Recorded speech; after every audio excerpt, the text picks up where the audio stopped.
हम पहुंच गए हैं 32वां आदिवासी सांस्कृतिक एकता महासम्मेलन में, जो कि हमारे आदिवासी भाइयों बहनों के लिए बहुत खुशी की बात है और ये कोई त्योहार से कम नहीं है हमारे लिए।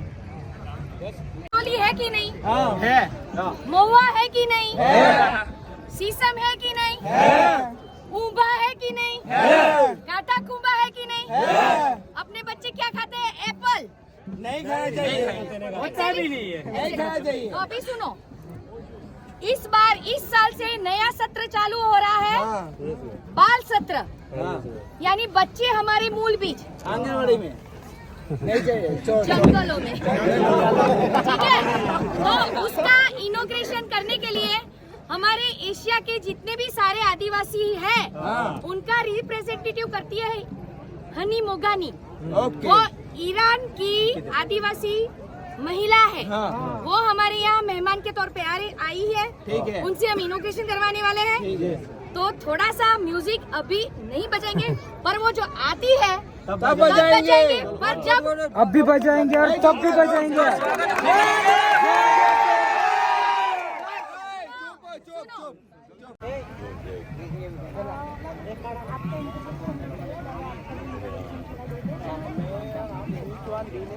और मैं सामाजिक कार्य करता हूँ और एजुकेशन से लो स्टूडेंट मैं बिशप देव प्रसाद गणाव हूँ, उदयपुर डायसिस से। मैं वहाँ पे बिशप का एक बहुत बड़ा स्वामी होता है, उसको स्वामी बोलते हैं।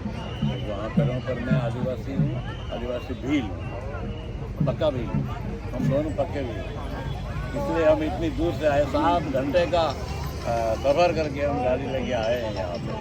तो ये पूछना चाहती हूँ, अपना 32वां मतलब 32 साल से जो होते आ रहे हैं आदिवासी सांस्कृतिक एकता सम्मेलन, जो ये क्यों होता है और उसका महत्व क्या है? ये 32 साल, ये 32वां साल होने जा रहा है, 32वां सम्मेलन होने जा रहा है। ये हर साल 13, 14, 15 जनवरी को एक कार्यक्रम होता है। राजस्थान, मध्य प्रदेश, गुजरात, महाराष्ट्र और दादरा नगर हवेली, इन 5 राज्यों में होता है। और इसमें देश भर के तमाम जो जनजातियाँ हैं वो आती है, और प्लस विदेश की भी कुछ जनजातियाँ हैं जो पार्टिसिपेट करती है। इस संगठन का मूल लक्ष्य ये है कि जो लोग अपना कल्चर भूल गए, अपना ट्रेडिशनल भूल गए हैं, वो यहाँ आते हैं। जब अपने कल्चर से रूबरू होते हैं तो इस प्रकार से जब उनको कल्चर के बारे में ज्ञात होता है तो वापस कल्चर की तरफ लौटते हैं। जैसे कहते हैं घर वापसी करी है, तो घर वापसी की जाती है। ये कोई पॉलिटिकल संगठन नहीं है, तो किसी राजनीतिक पार्टी को भी सपोर्ट नहीं करता। ये कल्चर की बात करता है, संस्कृति बचाने की बात करता है, प्रकृति बचाने की बात करता है, जल जंगल जमीन बचाने की बात करता है। इस प्रकार का ये कार्य करता है और ये देश भर के विभिन्न आदिवासियों को एक साथ एक मंच पर लाने का कार्य कर रहा है। तो इसका कोई पॉलिटिकल बैकग्राउंड नहीं है। ये जरूर हो सकता है कि इसके जो कुछ कार्यकर्ता हो तो वो किसी पॉलिटिकल पार्टी में दोनों को, इससे कोई फर्क नहीं पड़ता है। लेकिन यहाँ कोई इस मंच पे आपको कोई पॉलिटिकल गतिविधियाँ नहीं दिखेगी आपको। मैं ये बोलने मांग रहा हूँ कि जो सामाजिक भावना है हमारे आदिवासियों में, उसको बनाए रखने का एक बहुत बड़ा ये सम्मेलन है। मतलब यहाँ पे सभी जो कुछ भी कार्यक्रम हो रहे हैं वो सब आदिवासियों के द्वारा ही किए जा रहे हैं। मतलब यहाँ कोई किसी के विशेषकर बेलों के बारे में, और जैसे यहाँ पर जो भी कोई आता है, बड़े नेता VIP सभी जाजम पे मंच पे वहाँ पे बैठते हैं। मतलब कोई किसी को कोई वो नहीं है, मतलब सब अपने अपने हिसाब से, मतलब जो आदिवासी का जो है उसको बनाए रखा है। मतलब और जो संस्कृति है वो बहुत पुरानी है। धर्म तो बाद में आए, भगवान भी बाद में आए, संस्कृति बहुत पुरानी है। तो उस मूल संस्कृति को बनाए रखने के लिए हम यहाँ पर उपस्थित हैं। और मुझे लगता है कि जो सभी लोगों को वापस आदिवासियों के पास में आना पड़ेगा, संस्कृति के और जाना आदिवासी के चरणों में आना पड़ेगा, क्योंकि हम हैं मूल यहाँ के निवासी। और जो संस्कृति है, जो मानवता है, वो हमने बनाए रखी है। हमारी भाषा जो है हमने लिखित नहीं है, पर क्या है, मौखिक है, फिर भी सदियों से हमने उसको बनाए रखी। बहुत सारी शास्त्रीय भाषा है जिसको हम क्लासिकल भाषा बोलते हैं, वो सब शांत होगी, सब लुप्त होगी, पर हमारी जो भाषा है वो जीवित है, क्योंकि वो आम भाषा है और उसको हमने बनाए रखा। ये हमारी बहुत बड़ी खूबी है। और वो हमारी भाषा है, हमारे गीतों में मिलेगी आपको। मिलेगी हमारे गीतों में, कल्चर में जिंदा मिलेगी आपको। हमारे गीतों में एक चीज़ और देखने को मिलेगी कि हमारा इतिहास मौखिक, जो सर ने कहा है कि मौखिक इतिहास, तो वो गीतों के माध्यम से निकलेगा। कहाँ क्या युद्ध हुआ, कहाँ हमारा राजा लड़ा, कहाँ शहीद हुआ, कहाँ क्या क्रांति गतिविधि हुई, सारी हमारी जो लिखित इतिहास नहीं है। अगर हमारा शायद लिखित इतिहास होता तो ये लोग हमें इस देश का भी बाहर का साबित कर देते, लेकिन हमारा मौखिक इतिहास है, गीतों के माध्यम से बचा हुआ इतिहास है, इस वजह से जो जीवित है, जिनको ये समझ नहीं पाया, जिनको हमारा डीएनए वाला ही समझ पाता है। आपका डीएनए और हमारा डीएनए अगर एक है तो आप समझ पाओगे, नहीं तो नहीं समझ पाओगे। ये चीज़ है, और ये पीढ़ी दर पीढ़ी विरासत में हमें मिलती आ रही है। ये हमें देंगे, हम हमारे बालकों को देंगे, तो ये पीढ़ी दर पीढ़ी चलती आ रही है। साइंस का तो एस्पेक्ट है, और आदिवासी समुदाय की साइंस को मानने वाली व्यक्ति है, प्रकृति के साथ साइंस का बड़ा महत्व है। तो यहाँ हम आते हैं तो ये चीज़ें सीखते हैं, और बेसिकली है कि हमें प्रकृति का संरक्षण करना चाहिए, जल जंगल जमीन की रक्षा करनी चाहिए। और मैं तो विशेषकर राजनीतिक दलों और सरकारों से यही कहना चाहता हूँ कि जंगलों को आप उद्योगपति को मत दीजिए, क्योंकि आज जो जमीनें जारी है जंगल को आप कर रहे हो, तो वो दिन भी दूर नहीं है। हमने कोरोना काल देखा है, ऑक्सीजन के सिलेंडर खरीदे गए और उनसे लोगों को बचाया गया, तो ऐसा दिन भी आ सकता है कि शायद जिस प्रकार से गैस सिलेंडर मिल रहे हैं वैसे ऑक्सीजन के सिलेंडर मिलने चालू हो जाएंगे।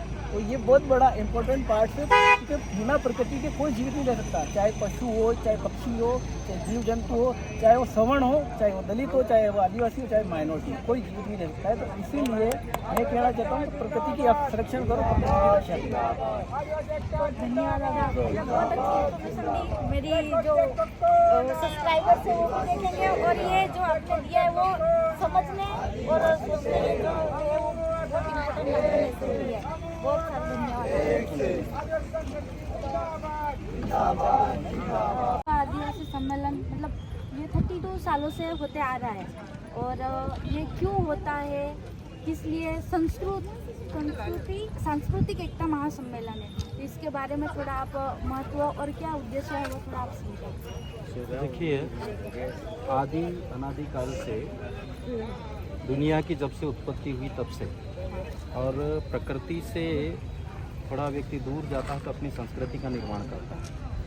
और आदिवासी जो समुदाय है वो प्रकृति के सबसे नियरेस्ट है, और उनकी जो संस्कृति है वो आदिवासी को बचाने में तो सहायक है ही, साथ ही तमाम दुनिया के लोग, जीव जंतु, प्राणी, चींटी से लेकर सारे लोगों को बचाने में सहायक है, प्रकृति को बचाने में सहायक है। इसलिए आदिवासी समुदाय को इकट्ठा करने के लिए आदिवासी एकता परिषद ने संस्कृति शब्द को पकड़ा।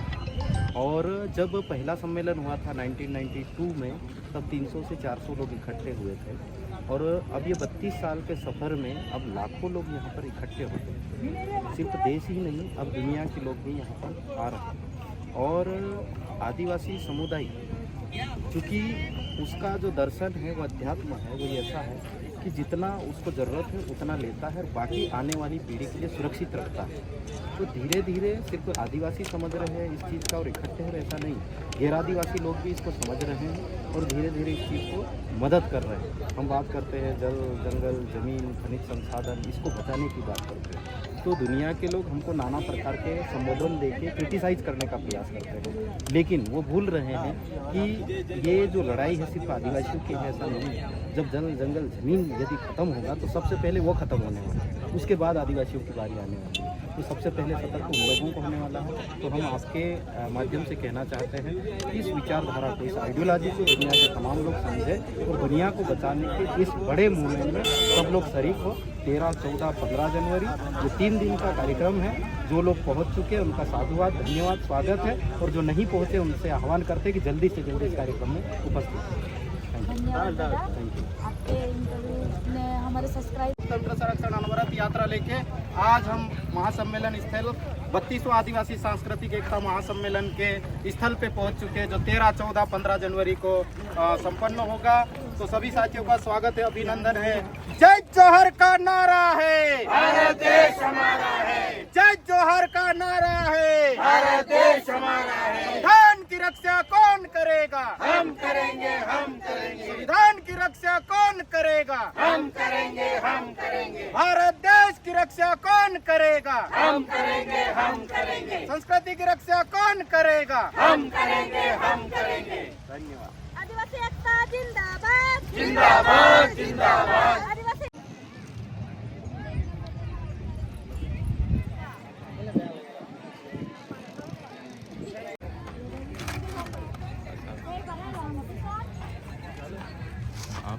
मैं गुजरात सोनगढ़ गुजरात से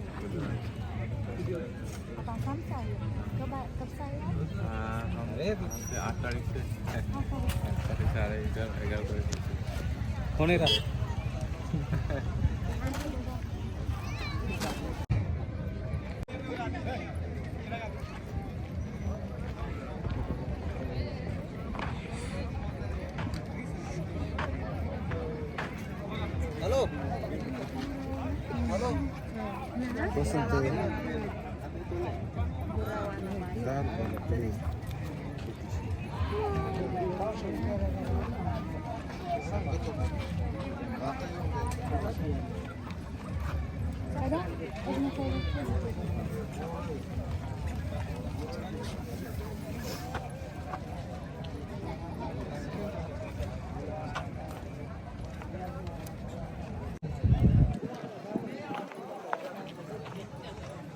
गाइस, ये सब जो चीजें हैं वो हर एक आदिवासी के घरों में आपको देखने को मिलेंगी। आप देख सकते हो, आपको वीडियो में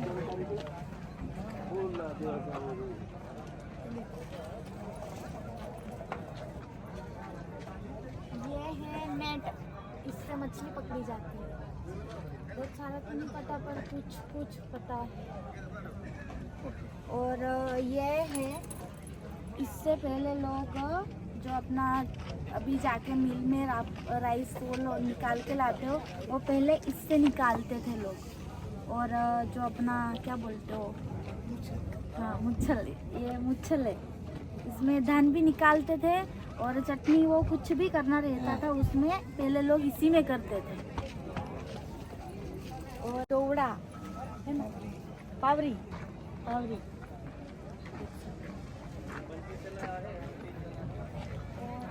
ये है जो बांस के उसमें से बनाया जाता है, और इसमें धान रखने का या कुछ और भी रखने को काम आता है।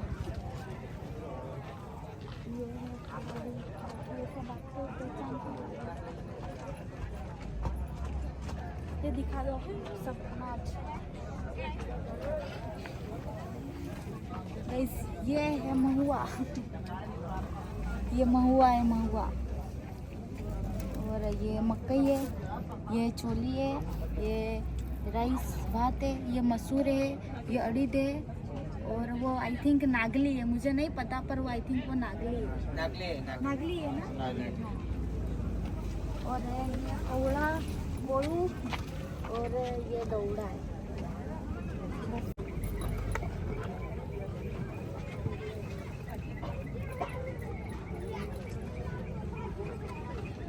तो आप सभी लोग ने जान ही लिया होगा कि आदिवासी एकता परिषद क्यों मनाया जाता है और उसका महत्व क्या है। आज एकता परिषद का पहला दिन था और 2 दिन बचे हैं, तो आप सब भी आइए और अपनी कला और संस्कृति से जुड़िए और उनका लुत्फ उठाइए। ये पार्ट 1 है जिसमें हम लोगों ने हमारे जो क्रिएटर्स का नहीं मैनेजमेंट जो करते हैं उनका इंटरव्यू लिया है। और क्रिएटर्स का और आर्टिस्ट का इंटरव्यू लेना बाकी है, तो पार्ट 2 में वो जरूर देखिएगा। तो आप सब बने रहिए और व्लॉग देखते रहिए। जय आदिवासी, जय जोहार, आपकी जय।